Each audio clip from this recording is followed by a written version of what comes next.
which is cool. Yeah. Also, it'll be a fun little side project as people watch. Other than the time that it'll be halftime, they can watch me half pay attention to you. Okay, 20% pay attention to you, and then 80% watch the Celtics game. If you're the first prop bet that we'll talk about tonight is what is the over under of times Chase pitches a topic to me, and then I go what? Because I've been watching basketball while he blathers on about sitting down and looking at something. Oh my God, I can't with you. Oh, so let's go ahead. Let me go ahead and do this intro and kick off this show. Get everything rocking and rolling. Here we go.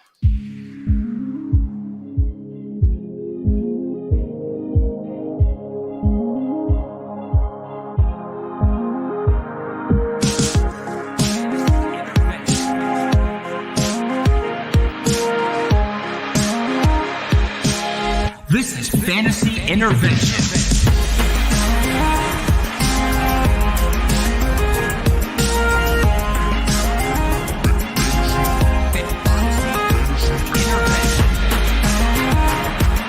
Now here to intervene with your fantasy life, Shane Manila, Jakob Sanderson, and Chase Vernon.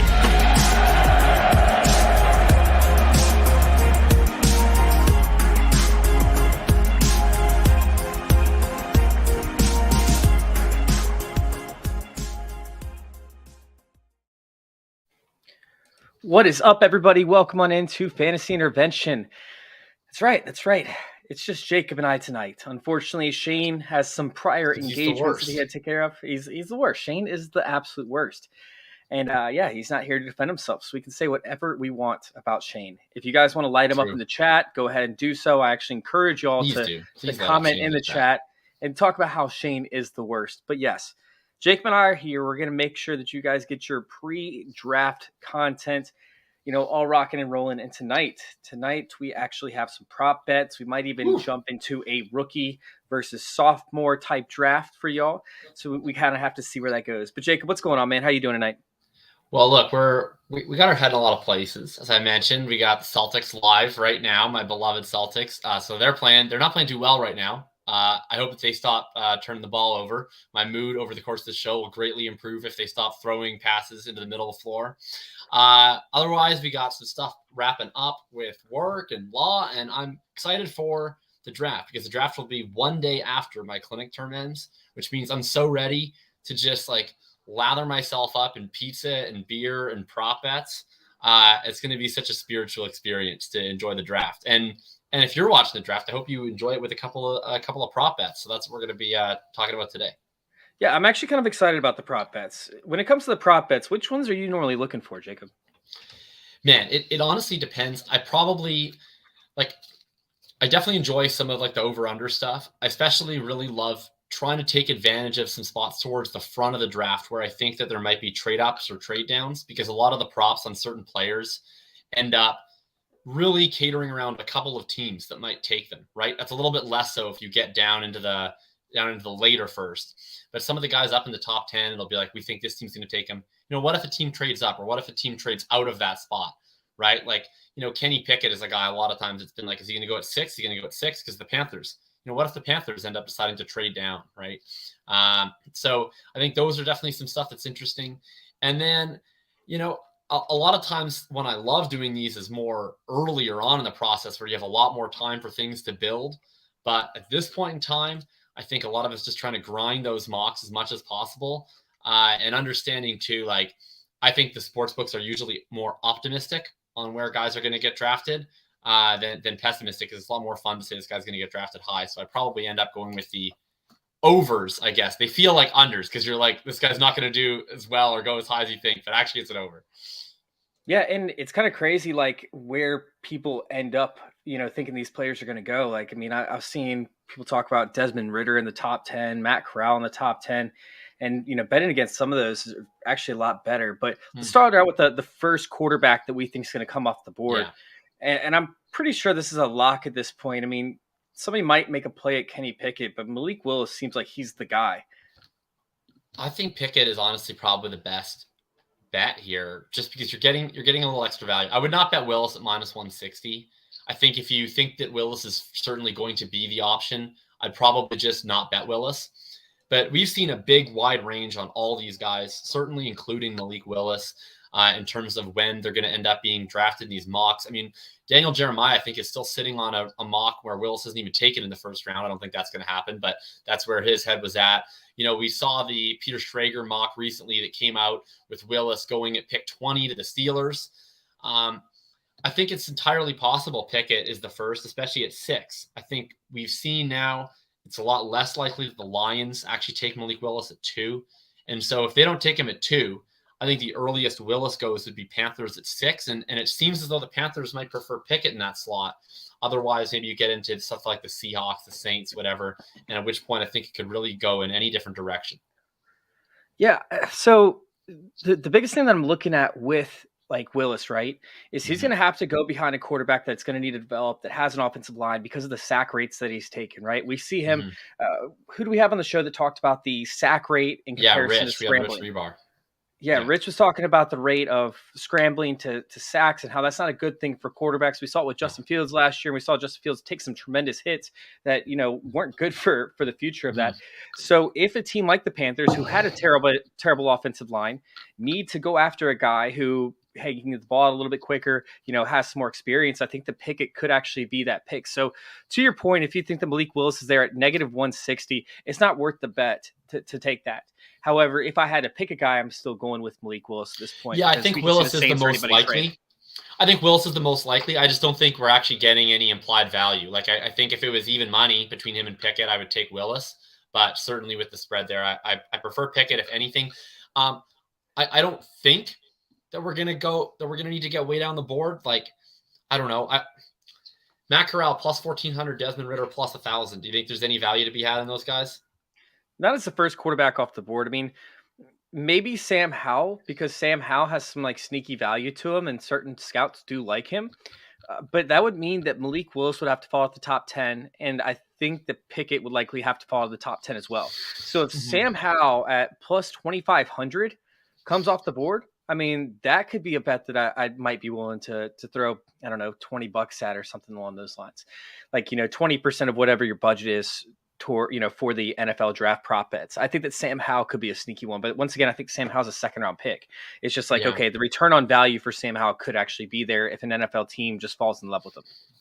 Yeah, probably if I'm going to get into any of those guys, it'd probably be Ridder. But he's, I don't know, 10-1. Okay, you can throw a little bit, but I don't think you're going to pay off. Maybe Corral. I don't think I can get to Howell. I don't think Howell's getting into round 1, maybe the back half. But yeah, I definitely think there's a world where none of these guys go in the top 10. And like, you know, I don't know. Do we have a read on who the Saints like best? Right? Like, do we have a read? We don't have a read on anybody. Yeah, like that's my thing. What if none of these teams go in the top 10 and pick a guy? Maybe the team's picking in the mid to late first. If that's where the first quarterback goes, maybe they have a different view on things than some of these other guys, right? So it's interesting for sure. So if you have even odds, right, like -110 to -110, right, over under 3 quarterbacks selected in the first round, which one are you taking if you're forced to take one? I would take the over on that, but I think that you have to lay a lot of juice, right? The latest I've seen on that is it's -270. I think you could probably find it at different levels depending on what site you're looking to, but yeah, I don't think there's any value in it. I would probably take the other side. Honestly, like we've seen a lot of mock drafts with just 1 quarterback or 2 quarterbacks drafted in the first round. I think it's actually quite plausible if that's what happens. The one thing I'd say is just, I wouldn't take those mocks to the bank because most of those aren't involving trades and teams want to be able to get a 50-year option on their quarterback. I look at teams like Detroit and Seattle in particular who are lurking in the early second. And I think that if they don't take a quarterback in the first round, like especially Detroit has 32 and 34. Yes. I think it's like really likely Detroit takes a quarterback at 32. And I could see a scenario where Seattle potentially trades into the late first because they have 2 second-round picks and gets a quarterback in the late first. Like say they don't think there's that big of a gap between Willis and Pickett and whoever they like most. I've heard them linked to Corral. I've heard that they've had Ridder in for a visit. Say they like one of those 2 guys a lot. Maybe Howell. Maybe they decide, you know what?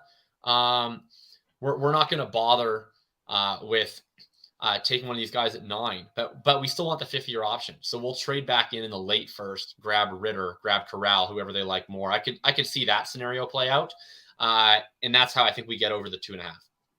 So yeah, and that's interesting. Like we could see, maybe the Green Bay Packers, who might need a quarterback of the future, maybe they jump into the a little bit earlier the first round, or take a quarterback right before the Lions do. You definitely weren't listening to me when I said that. Yeah, you said that a team could trade up in front of the Lions. No. I said the Green Bay Packers could end up taking a quarterback because they need one of the future. That's a good one. That's a good one. I'm testing you. All right, we got 48 seconds here left in the half on my stream, so I'll be so attentive in about a minute. All right, I'm gonna try to talk a little longer. Though. I see a question from Dustin. So I'll answer that one. Any chance Jacob's Colts trade up for Willis and sit him a year? Yeah, I think that there's definitely a chance that they take a quarterback. I don't think that they're going to trade up for one.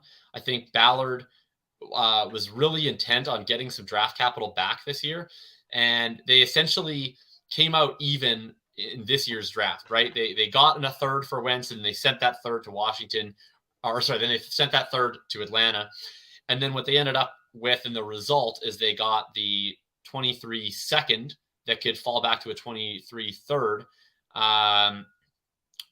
Sorry, Dustin. This is Husker. We have a Dustin Ross and a Dustin Brown. So when Dustin has a human face instead of a big Nebraska N, then I end up assuming it's our other Dustin listener. Anyway, the Colts. What I think with them, like I said, is I don't think they want to hemorrhage more draft capital. I think if anything, they're more likely to trade back in this draft. That being said, if they get to 42, I don't know who they like. I've mostly heard them linked to wide receivers at 42, but say they like a Ritter or they like a Corral. I think that they would go for a more athletic guy. Say they like one of those guys. I could see them standing pat and taking one there. I just don't think I don't think it's congruous to make the trade they did for Matt Ryan to kind of try and go all in on winning this year and then trade extra capital for a rookie to sit him. I also think they might see Ryan as a multi-year solution. Yeah, I mean, Ryan still, in my opinion, has, he's only 36, 37, I think, by the time the season starts. So he has a few years left in him. I think that Matt Ryan could be a solution for them for 2 to 3 years to come. And next year's quarterback class could offer a lot more value for their pick. So I don't see And they're going to have an extra pick next year, right? Like assuming, because I don't know what Washington's plan is, but they're going to have minimum Washington's third. And I'll say this, if Washington is pulling the plug on Wentz halfway through the year, then their team's probably bad. So that's probably would be an early third in that scenario.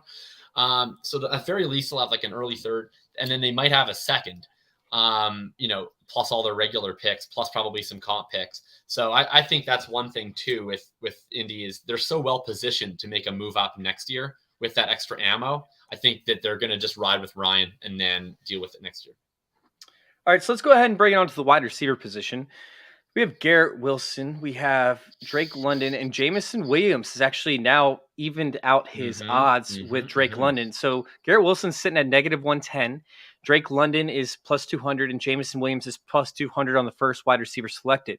For me, it's really no question as to which receiver will be selected first. That's Garrett Wilson. But now Jamison Williams is seeming to make that late push where, hey, the Jets, man, they do crazy shit all the time. They could take him with their first overall pick. We could see a team like the Vikings, I believe, possibly trade up ahead of one of these teams in the top 10 to select Jamison Williams if they want to field stretcher. I don't think the stretcher. Vikings are going to be a trade-up team with Kwesi. Okay, that's possible. Obviously, there's no history of him doing that, but it's just his whole his analytics kingdom online will never let him see another day on Earth if Kwesi trades up in his first draft. Yeah, that makes sense. We will roast him. I mean, but there are multiple teams. I mean, even the Saints, who have 2 draft picks, we could see them trade up and we think that they might be selecting a quarterback, but then they actually take a wide receiver because, all they have is Michael Thomas right now. Yeah. And of course, the god Traquan Smith. So for me, I mean, I don't want to take Garrett Wilson 110 because there's too much of a risk right there with Drake London and Jamison Williams. But I also don't want to bet on either one of those guys. If I want to take a bet where I see value, I think I'd go with Chris Olave, who, could be the most NFL ready, quote unquote, wide receiver, has that refined skill set because of how much time he spent in college. And some team still believes in that old school type thinking as to where, hey, this guy's the most NFL ready type player. Chris Olave seems to make the most sense for me if I'm going to take one of these. How are you feeling? Yeah, I think Olave, if you're going for a sleeper, is definitely my preference among them. And you're getting really good value. What did you have, Matt? Plus 1,800. And all these ones, guys, these are going to be super transient and they'll change for the book. So we're using one set that Chase put together. any bet you want to make, please shop for the best possible line that you can get, because you're going to find some variance in these. I think that Olave is possible. I think the odds of him doing it are like better than 18-1. So I think it's like worth the bet. I don't think it's likely, but that's fine. I think Jameson would still be my pick. The interesting thing with Garrett Wilson is I think it kind of comes down to the Falcons take Garrett Wilson. Falcons. How does it pronounce again? Falcons. You guys say Falcons? Okay. Falcons. So I think it comes down to what the Falcons do, because I've seen the Jets linked quite commonly to both Drake London and Jameson Williams. I think that they will take a wide receiver at 10 unless they trade for Deebo Samuel. But I think that they will take a wide receiver at 10, but I don't think it's going to be Wilson. Like Elijah Moore kind of does what they would want Wilson to do. He's going to be that separator, can play inside and outside possession type wide receiver. I think that what they need in that offense is either they need a pure speed guy to complement Corey Davis and Elijah Moore, or if they decide Corey Davis is not our X receiver, we need that X receiver to be a long-term complement to Elijah. That's Drake London. So I think that if the first wide receiver goes off the board to the Jets, I think it ends up being London or Williams. And then, I'm just not sure who else in the top 9 is taking a wide receiver. I think it's probably Atlanta. And I've seen Wilson commonly mocked there, but I don't know if we know that that's who they want. So I think Wilson is kind of a soft bet at -110. I would be more interested in either London or in Williams, but just given the massive movement to Williams, I think that's probably where I'd lean. Yeah, I can see it happening. I think that there's also a chance that the Green Bay Packers trade up inside the top 10 to select Wilson. I think that would be a guy who they would fancy, who would work out for him. Obviously, I've talked about it before. I want Drake London to sink to him. I don't think it's going to happen at 28, 29, but maybe Green Bay Packers trade up and grab him. Regardless, the first wide receiver is going to go off the board in the first 12 picks most likely. So. Yeah. I mean, it's going to have to be a team where he fits, and Garrett Wilson does not fit with every team. Like, they already have that guy with Washington. They already have that guy with the Jets. So there's too much risk. There's too much risk for me. Here's the one that I like. I haven't even seen it available yet. I was hammering over 5.5 wide receivers for a long time, and it's become drained of almost all value now. But I'm wondering if we get to a point where any book starts to list over under 6.5 wide receivers at any point, because I actually think there will be 7 wide receivers taken in the NFL draft in the first round. I think if I could get 7. I think if I could get plus money on 7, I would honestly take that. I think we can pretty much lock in Wilson, London, Williams, Olave. I think that's in stone. I would be very surprised if Burks does not get into that mix. What about Burks? I think that there's more of a chance for him to slide down than there is the other 4. It seems that he's commonly mocked in the late first. I feel like we've seen his archetype of wide receiver get fallen down the board more likely, but I still think he does go in there. I think one of these teams is going to take an upside bet on either Christian Watson or George Pickens. I'm not sure which one, but I think one of these teams is going to take one of those guys, seeing them as a potential upside swing alpha wide receiver. And then I think Dotson finds his way into there. Boom. Just basically everyone at the end of the first needs wide receivers. I mean, I think the Chiefs, I really think the Chiefs will take 1. I think the Packers will take 1. And I think there's a pretty decent chance that by the time it comes around to the Packers and Chiefs picks, 4 or 5 of them are already gone. And so then who are those guys going to take? I really think that that's a decent bet. So I'm interested to see if it ever shifts to 6.5 and if we get plus money, because I would actually jump on that pretty much right away.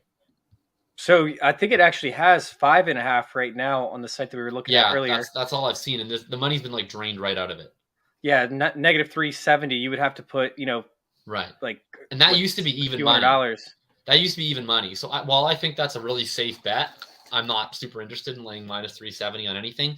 I'm more interested to see, like, as this number keeps increasing, like it went from even to minus 200 to minus 300 to minus 370.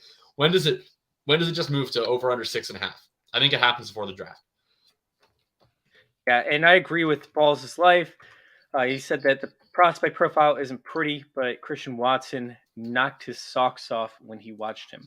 over there in the comments. Yeah, that's one thing too. Like, I think a big mistake that a lot of people make, especially like in fantasy Twitter, is everybody has their own takes on what they want to do with these guys in rookie drafts, and they like end up basing a lot of their opinions on these really biased takes for what they think about a player should be drafted, and that's like a huge error. Like, I mean, it's funny. Last year, two guys that I was really low on, like, were Waddle and Tony compared to consensus, and I mocked them both in the exact correct spot, number 6 and number 20. I mocked Tony, of course, to the Bears, not to the Giants, because I didn't anticipate the trade back. But I had them exactly at 6 and 20. Like, I don't like Christian Watson at all. He would not be a guy. Like, if the Colts took Christian Watson, I would be an upset fan. I will not be taking Christian Watson very often in rookie drafts. I'm not a fan of him.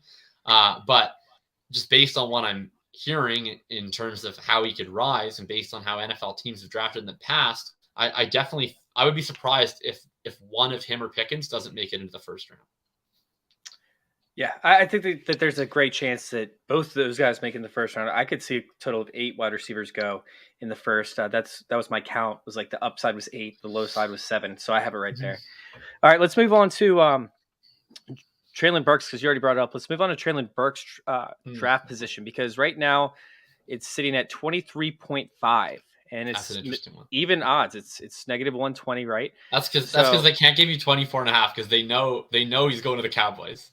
If he gets there, they're 100% sure. They knew if they give you one extra point, everybody would just slam the under on Dallas. I mean, what are the chances he doesn't get drafted by the Cardinals at 23? Like, that area is so rich. Like, you already talked about the later part of the draft, but even like the early 20s is so rich for wide receivers. Packers pick 22, right? Packers. Isn't it 22 and 28? I think it's 22 and 28. I think it's the Raiders pick that's 22, and then their own pick at 28. Give me 1 second to look that up, and I got you. Well, all right, so pending Chase's confirmation, I believe it's Packers 22. No, the Packers are sitting at 22 and then 28. Yeah. So 22 Packers, 23 Cardinals, 24 Cowboys, and then 25 is who? Bills. Yep. And then 26 is Tennessee. Okay, and then 27 Tampa Bay. So I don't see Tampa Bay taking them. And then we got Chiefs, and then we got Packers again at 28, and then we have Chiefs are 29 and 30. Okay, so basically that's the range, right? So we have... I would go all the way up to... and then 32, the Lions, potentially. I would go up to the Philadelphia Eagles at 18, all the way down to 30. Right. Yeah, well, certainly the Eagles. So I think... The Eagles, Saints, and then you have Pittsburgh, which doesn't have a chance to draft them. New England doesn't. Right. But you have the Eagles, the Saints. I mean, you could even go as high as 15, but I'm not going to go that range. But Eagles, Saints, Green Bay, Arizona, Dallas, Buffalo. I don't really see Tennessee or Tampa, but then you have Green Bay, Chiefs. I could see Tennessee. For sure, I could see Tennessee. And then you also got to pull in the Chiefs are later. But what if the Chiefs look at that crew in front of them? They look at, because that's the question. Do the Chiefs have a guy? And who is it? Because if the Chiefs have a guy and they think it might be the same guy as other people's guy, they're going to look at what we just said. They're going to look at Packers. They're going to look at, Cardinals, Cowboys, potentially Titans, Packers again. All these teams that may or may not need wide receivers that they're going to be looking at, they're going to see that and potentially say, whatever, fuck this. We have 2 first-round picks. We're gonna make a maneuver to be able to get ahead of one of these teams. Maybe they get into either, if they really have a guy, maybe they trade all the way up for someone in the top 12, or at the very least, I could easily see them getting in between that Philly, New Orleans tier, and then before Green Bay and Arizona and Dallas pick. And that would take a first and probably an early third or late second area. Probably not even a second. They probably could ask for a third back too, just to move up a few spots. I think Burks. I mean, I don't know what the Chiefs will do, but I think Burks would be a really interesting fit, specifically with KC. I think he would with Arizona. I think that the team that takes Burks needs to have a pretty creative offensive mind coaching their team. And I think that they need to have another wide receiver who's a more traditional wide receiver already entrenched in place. And I don't know who that team is, but I think if you have a team that is feeling confident about their ability to maximize a fairly unique player and get them the ball in space, then I think that team could have success. I would love Burks in Arizona because he could play a little bit of slot. He could play a little bit outside. they're always running 11 personnel at all times. I think that they have a lot of flexibility for how they could use him. Yeah, Arizona's a great spot. Bad news for Rondale Moore, though, if Burks goes. Maybe. What about, so what would you take? Over, under 23.5? I would take under 23.5. Okay, that's what I took. I actually placed a bet on it today. All right, so we talked about the total number of wide receivers and where Treylon Burks goes. Let's go with Drake London. Does he go over, under 10.5? Yeah, I'll take the over on that, just because I really think that that's Jets or not Jets to me. Like we mentioned, I don't think that there's any teams in the top 7 that are likely to take a wide receiver. Potentially Atlanta, but I feel like of the top guys, like London is probably the least of a fit in Atlanta. Doesn't fit well with Mariota at all. Not that he's their long-term quarterback, but it's a really bad fit. And then with Pitts, I think, they already kind of have their big body guy. I think that they need a more dynamic, agile or speed receiver. So I don't think he makes a whole lot of sense with Atlanta. And then I would probably look at it. Okay, you might go to the Jets, but if you were giving me sort of Jets versus the field, I'm probably taking the field in that scenario. And the Jets have shown a propensity to trade down in the past too. So it wouldn't surprise me if the Jets say the Atlanta doesn't take a wide receiver and the Jets go, yeah, we'd like a wide receiver, but we're equally happy with Williams, London, or Wilson. We'll trade down 5 slots, pick up an extra 3rd round pick, and we'll take whichever one falls. I could see that. If they, say the Eagles really want one specific guy, they move up. Yeah, I don't see – this is part of the same regime, by the way, that inherited Corey Davis. And, they saw the epic failure that had. And I'm not saying that Drake London is Corey Davis, but I don't think that they're that far apart in terms of, skill set and what they were coming out of college outside of the school they went to. But I do feel like we have an opportunity for somebody to trade up and go grab Drake London if a team really likes him. You talk about a team that has their guy. I just don't see it happening. I'm taking the over on 10.5 as well. I think that he goes right around pick 13 to 14 range. All right, let's go ahead and talk about the running backs. So we have the first running back selected, and it's been closing the gap significantly. I mean, we thought that Breece Hall was going to run away with it. Now all of a sudden, Kenneth Walker is only sitting at plus 280. I mean, earlier in the year, this prop would probably be sitting at, Kenneth Walker plus 1,200. Meanwhile, Breece Hall's at negative 250. He was probably at negative 1,000. It's getting closer and closer. And if a team that runs a wide zone run scheme feels like Kenneth Walker is a better fit, somebody like the Jets in the early second round, somebody along those lines, I mean, we could see a team select Kenneth Walker over Breece Hall. So I don't hate this bet, and I think it returns value. I don't see anything with Isaiah Spiller, so I'm knocking that one out. How do you feel about Breece Hall, Kenneth Walker, or the field? I would actually put a bet on Walker, and then I would put a really small bet on Spiller. I think that basically if I can just short Breece Hall at minus 250, I think I would do that. Not because I don't love Breece Hall. He's my RB1. But I think that he's a guy that's going to be looked at a little bit more favorably in fantasy circles necessarily than real life circles. Not that he won't be looked at favorably by NFL. I think that they will like him quite a bit. But you look at the things that he does, right? He's a guy that has the size, the speed, the athleticism. He's a guy that can play on all 3 downs with the receiving profile. That's sort of the ingredients of fantasy success. But I think that in the NFL, they don't need to play someone in an RB1 slot. They can have more specialized roles. So I think that they look at a guy like Kenneth Walker and a guy like Breece Hall. And to me, if you think Kenneth Walker is the better running back, it doesn't matter all that much about whether he can stay on 3rd down, because you can find 3rd down running backs a dime a dozen in the NFL, right? So to me, I would rather pay $3 million for, a JD McKissick type plus have Kenneth Walker than have Breece Hall. I think in that scenario, Breece Hall's up scoring Walker in fantasy, but from an NFL perspective, I would actually rather take Kenneth Walker. And I think it's possible NFL teams see that the same way. And I would not write off Spiller, actually. I think that we have seen NFL teams quite content to take running backs that profile like Spiller fairly highly. We saw Josh Jacobs 3 years ago in the draft, go in the freaking 1st round. The report came out of Bleacher Report the other day. It was guys that will go higher in the draft than you think. Isaiah Spiller was on that list. The source at that point said that he would be surprised if Isaiah Spiller didn't go in the early 2nd round. I don't think Spiller's going to go in the 1st, but I think if Hall does not go in the 1st, basically, I think the only running back that has a chance to go in the 1st is Hall. because I think if you're taking a running back in the first, it's like this is going to be like a guy that we never take off the field, I think is kind of the idea. Or you're the Jags. But I think for the most part, that's the notion, is like we really want this guy to be a true centerpiece rather than more of a situational player. I think that's Hall. But if a team doesn't take him in the first, I think in the second, the way that teams view the position is a little bit different. And I could easily see it being Spiller or Walker. And so I would take like, I don't know, I would put 10% of my draft money on Walker and then like 2% on Spiller. Okay. Yeah, I mean, I think that the Walker could absolutely get there. But I mean, I did this episode, you guys can go find it over there, fantasy intervention or youtube.com/fantasy intervention. It's like 6-minute long clip, and it's me walking my dog, and I'm just talking about the 16 teams that could draft Breece Hall. And it's like people don't understand like how the NFL works, and we do it every single year to ourselves. Like we're talking about like Dalvin Cook, right? We're talking about Ezekiel Elliott, and both those, players are elite running backs and yada yada. But I mean, we've seen players get replaced that have 1 year left on their contract, year in and year out. I mean, happened to Marlon Mack. It happened to who did Derrick Henry replace? DeMarco Murray.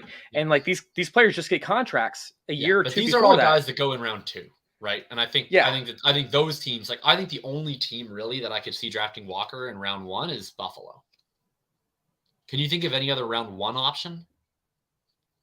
Because I don't think you take a running back round 1 unless you're a really good team. Could, but I think they would lean towards Breece Hall. Maybe the Chiefs, but I think if the Chiefs were going to take Hall, they wouldn't have signed Rojo. Like I think that if that was their plan, I don't know.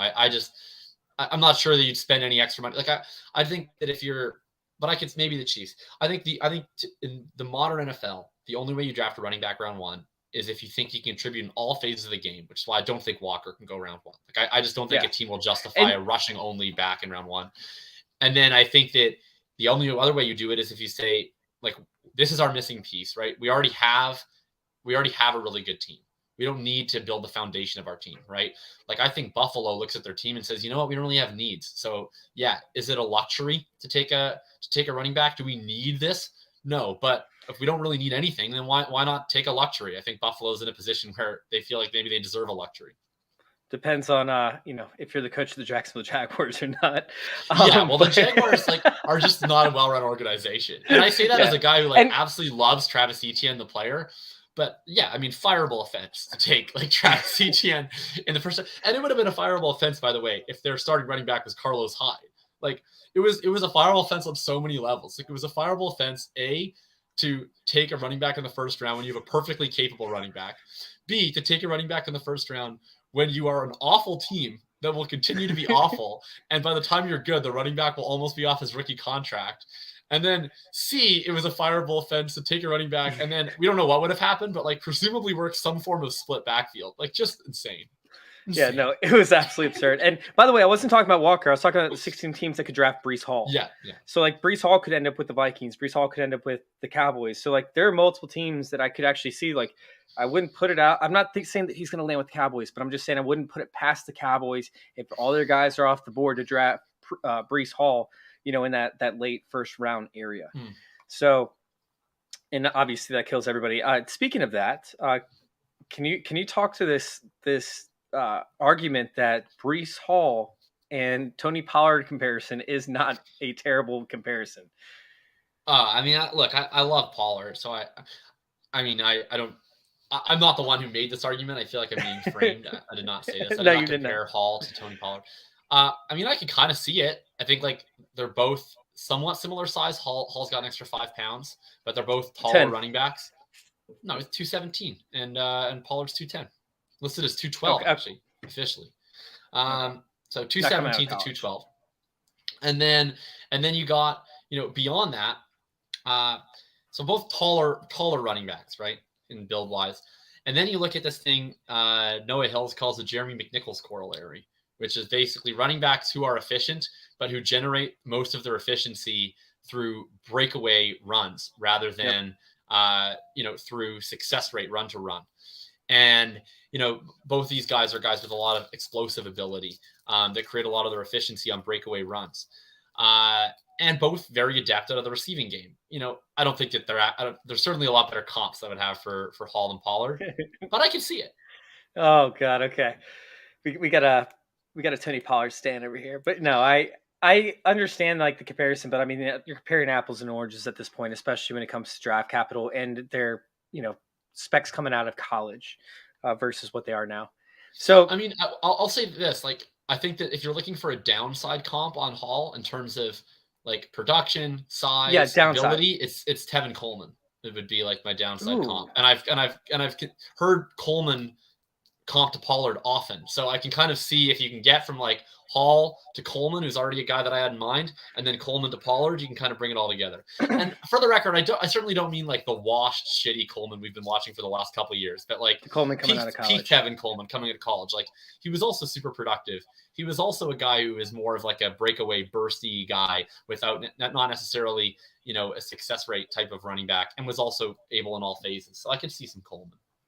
So prior to the show starting, I had a few of the what would have to happen things up on my screen, and unfortunately I had to exit out, and I wouldn't be able to go find it right now. But I do have a couple what would have to happen questions for you. Yeah. All right. What would have to happen? Matt Corral sitting at plus 650 to Washington. What would have to happen for Corral to go to Washington? So they have a second round pick, right? They do. It's going to be no, they don't. They have 5 spots after the Colts. Right, yeah, they swap picks. 49th, I think, overall. Okay, 47th, I believe. Okay, it was 42 to 47, something like that. Yeah. So what needs to happen is that Matt Corral's on the board at pick 47. or at the very least, maybe Washington. I can see it because they're not going to take him at pick 11. That's not going to happen. No. But man, could you imagine if Washington took a quarterback at pick 11 after trading a third and a second? I want them to. Hilarious. If Malik Willis falls out of the top 10, I want them to take Malik Willis. Which, like, it wouldn't even be a bad decision, like, in a vacuum, but just, like, the cumulative of trading a third and a second for Wentz and then picking quarterback in the first round anyway is hilarious because, like, it is. If the goal is just to be a bridge for a quarterback, like, you could do that with Heineke. But anyway, I think, they could take a quarterback in the second. If they like Corral and say, Ritter and Howell are already off the board, I think that's possible. Corral's the fifth one left. Or maybe even Howell's still there. They just don't like Howell as much as Corral. And they decide to roll with that. It can make sense. I think Corral is a really strong fit. Yep. Scott Turner runs like a pace and space kind of offense. There's going to be a lot of RPO actions. I think that's what Matt Corral needs. So I can see it. I can see the fit in Washington. Absolutely. And it would probably be either at that second round pick or with a trade up.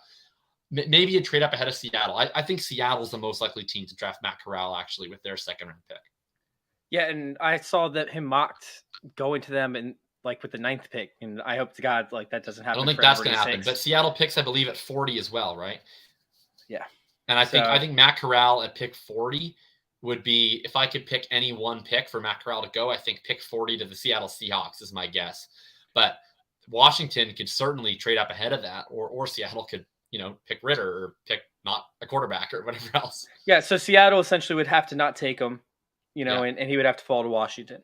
All right, so what would have to happen for the Seahawks to select Malik Willis and the Steelers to select Pickett at plus 1,400? Well, I like this because it's a correlated bet to me, right? Yep. Like, I think the one thing that we know, if we know anything in this entire quarterback class, the one thing we know is that if Pittsburgh has the opportunity to select Malik Willis at pick 20, they're selecting Malik Willis at pick 20. Like, I think can we etch that in stone? Because Pittsburgh tips their picks every single year. They make it so obvious who they want. Like, it is. Unless maybe they figured out how obvious they make it. So now they're intentionally acting like they're going to take Willis, and then they're trying to like pull a whole situation. But I don't think so. I think if Willis is there at pick 20, they're going to take him, or they're going to trade up for him. But if Seattle takes Willis at pick 9, well then Pittsburgh can't take Malik Willis. And then who's going to take Kenny Pickett? I don't think the Saints will take Kenny Pickett because I think that they're starting Jameis Winston this year. So I don't think that they want to take Pickett because Pickett to me is the guy you take if you want a quarterback right away. Like, he does not have elite tools. I don't see the point in taking Pickett to sit him for a year. So I don't think he goes to the Saints. And so then he could easily go to Pittsburgh. I could totally see Pittsburgh taking him a pick 20 if he's just sitting there. So I like this bet a lot, actually. Yeah, I don't think it's going to happen, but I think it happens more than 1 out of every 14 times. Yeah, I could see it happening. I actually ran the simulation over there on PFF where we did the show, and it actually happened twice out of like the 7 or 8 times I ran it. So I'm like, oh, I kind of like this, especially if the Steelers, decide to trade up and grab their guy. I'm a little bit worried that we do have a team like the Saints, that will take him. Celtics just cut it to 2, baby. We're rolling right now. Here we go. Wait, what? Oh God! Celtics just cut it to 2. They were down by 15 earlier. Oh my God! Well, sure. All right. So we started a little bit late, and I don't want to keep you away from your playoffs over there because you're watching the game. So this is going to be a little bit of a shorter show. I was planning on doing a little bit of some rookie versus sophomores, but I don't think we're going to have the time to line that up. So let's go ahead and get you out of here and get you onto the Celtics. Well, game. You got any other picks here? What about tight ends? Do you have any tight end takes? I don't. The sheet that I was using is gone now, and I don't remember what site I was on for the bets. Ooh, how about this? What is there any other? Oh man, there was one other bet that I wanted to bring up, and now it freaking eludes me. How about this? As we get like closer into draft time, I'll ask this because there's no props on this yet, but I think we'll see one later. Potentially, even there'll be some live betting opportunities. Which running back outside of the 3 that we discussed do you think has the best chance of going in round 2? If we got an over under at like 64.5, or you start to get live bet opportunities, who would you bet on going into round 2? Wait, state that one more time. Out of the 3 so we talked about the top 3 running backs, right? Yeah. Hall, Walker, and Spiller. I haven't seen anything on this, but I think we'll keep getting more and more prop bets that come up as we get closer to the draft. Yep. Who do you think is the 4th running back off the board, or who do you think has the best chance of going into round 2 if we get like live betting opportunities or anything? Brian Robinson. Okay. I agree. Brian Robinson. Zamir White's my other pick, but I think Brian Robinson is a good bet. Yeah. White's a great. White could easily make it as well. I think that we could see 4 running backs go in the second round. To be honest, maybe 5. Yeah, I think it's possible. But and I would take the over on 3, which I think I saw somewhere, and I think I put $10 down on. And I was getting stop this, Pierre Strong. So Pierre Strong might go in like round 4 or 5. Maybe 5. But no, I don't think that there's any chance that we see Brian Robinson make it past the 3rd round. And I think that he could sneak into the 2nd round. I mean, I think White and Robinson are the 2 guys that are absolutely going on day 2. And even Rashad White might have a chance to sneak in there, although I don't think he does. But I think that he could have a chance to sneak into the 3rd round, maybe not the 2nd. Yeah, I could see that. Just because of his, I think it was his high school portfolio, right? Who else is there that I was thinking could end up sneaking in? James Cook, man, he's got the most. James Cook, that's exactly who I was thinking. Yeah, James Cook could easily sneak into the early 3rd, late 2nd round. I don't think that he's all that great. Like, he reminds me exactly of J.D. McKissick, like where, he's just operating on volume. And honestly, his stats are almost identical from college, but they're swapped. So, like, I don't remember which one was which, but one of them started out rushing a little bit more. And then McKissick played wide receiver in college. But he also, he ran the ball a decent amount as well. So, like, one of them ended up swapping. It might have been McKissick started out running more and then ended up switching over to wide receiver, or maybe I don't remember. But either way, their profiles are extremely similar. I could see them actually, having the same sort of trajectory in terms of career arc. So, I think that he's definitely a guy that could end up landing in there. James Cook, man, that's a great pick. Sorry, I'm locking in on where I was at, and I think I actually have it up right here. I do. I got it. So give me one more. Yeah, give me a few more seconds. Okay. Buy me some more time. Okay, Jason Tatum driving into the lane. Oh, and he gives it up. Man, he sucks. That's how you're buying some time. That's how I'm buying time. I'm live broadcasting a basketball game that's 5 seconds late on stream, so everybody's hearing plays that happened just a while ago. That's entertaining content. I don't know who else would want anything better than that. I assume we're just gaining listeners every second that goes by. Honestly, Tatum's been brutal tonight. This is wild. I can't even believe they're in the game. What are you looking for anyway? I got it. I found it. All right. So I had odds and stuff that I wanted to go in. Okay. So we have Thibodeau, we have Hutchinson, we have Hamilton, Kyle Hamilton, Evan Neal, Derek Stingley, all top 10 picks, doesn't matter the order, plus 160. Okay, name off these names for me again. Neal, Thibodeau, Stingley, Hamilton, and Hutchinson. Okay, well, Hutchinson, obviously. I think the only one that's not going to be a lock is Stingley and Hamilton. Stingley and Hamilton, I think that comes down to. I mean, my issue with it is just you're kind of got guys that end up fighting each other for spots here, right? Because there's only 10 spots. Right? So we got one of them is one of them is reserved for Trayvon Walker. One of them is going to be Ike. One of them is going to be Sauce. I feel like I'm missing somebody potentially. This is dead air. Point is, the reason why I don't think it'll happen is just because I think you end up running out of spots. Because I think if contingent on Stingley being in the top 10, it makes it less likely that Hamilton's in the top 10, right? There's just only so many chairs. So I think you get to 8 immediately. Like if you get all 5 of those, then there's like those 3 locks that I mentioned. Then you pretty much need like no quarterbacks. Potentially maximum 1 wide receiver. I think you run out of room.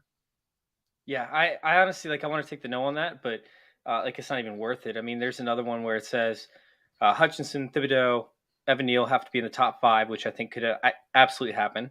But then you have Stingley and Hamilton top 10, and I think that's a little bit more of a risk, especially if a team decides to trade in for a wide receiver or a quarterback, which we didn't talk about on the last one. Then you're completely screwed. And then you have 5 wide receivers, 4 cornerbacks, and 3 quarterbacks drafted in the first round. That's plus 1,800. I would love to take that, but I keep on running out of room for Stingley and Hamilton. Yeah, it's tough. All right, let's get out of here. Let's let you go to your game. Where can we find you, Jacob? What you got going on? Find me on Twitter, @FF_RTDB. You can find me here every Wednesday. We'll be back next. Well, actually, I think we might not be back next Wednesday as we talked, but we'll potentially be back next Wednesday, or it'll be a Chase solo show. Otherwise, you can definitely find me every Tuesday on the Full Tilt Dynasty podcast. You'll find me here the vast majority of Wednesdays on Dynasty Intervention. And you'll find me this Sunday live at noon Eastern time, actually, with Fantasy Mansion. So that'll be a lot of fun going on the Mind of Mansion show. And then you'll be able to find our draft night. Tom Tipple's been in the chat. Me, Tom, Billy will be doing our draft spectacular live show. Chase, are you coming on this year? Yeah, I should be. Awesome. Yeah, I'm locked in. I got a few different ones, but you guys are my only one on Thursday. Around. Yeah, you're my only one on Thursday. I'm awesome. Dedicated to you guys on Thursday. Love it. We love your dedication. Oh man, Toronto Dave's in the chat now. It took you long enough, Toronto Dave. What's up? Yeah, come on, Toronto Dave. It's because we went early. It's because we went early, and then we went late for being early, but we went early. Toronto Dave has us scheduled locked in at 9 Eastern. Yeah, and you guys can go find my content over there at FF_intervention. Go follow us over there at youtube.com/fantasyintervention. And yeah, the new event with Trophy Smack starts. So I'm excited for that. Full-time fantasy football. Wow. Man, congrats, man. That's awesome. Appreciate it. Nobody deserves it more, honestly. Dude, thank you. I genuinely appreciate that.